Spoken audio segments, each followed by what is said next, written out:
கர்த்தருடைய பரிசுத்த நாமம் மகிமைப்படுவதாக.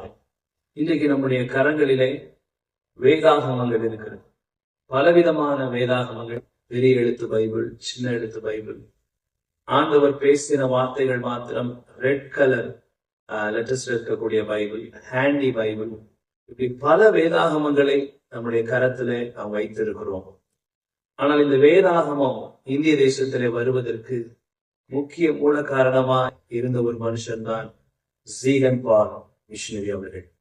அவர்கள் மரித்து அடக்கம் செய்யப்பட்ட அந்த கல்லறைக்கு முன்பாக நின்றுதான் நான் உங்கள் மத்தியிலே பேசிக் கொண்டிருக்கிறேன்.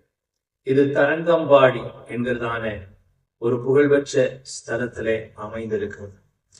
அருமையான தேவ ஜனமே, நம்முடைய கரத்தில் இருக்கிற இந்த வேதாகமம் நம்முடைய கரத்திலே கிடைப்பதற்கு பலர் தன்னுடைய உயிரை ஈர்த்திருக்கிறார்கள். ஆகவே இந்த வேதத்தை நேசிப்போம், தினந்தோறும் வேதத்தை வாசிப்போம், சத்தியத்தை அறிந்து கொள்ளுங்கள், சத்தியம் உங்களை விடுதலையாகும். எல்லாவற்றுக்கும் மேலாக அவர் தம்முடைய வசனத்தை மகிமைப்படுத்தி இருக்கிறார் என்று வேதம் சொல்கிறது. தினந்தோறும் வேதத்தை வாசிப்போம், நேசிப்போம். கர்த்தர் நம்மோடு கூட பேசுவாராக.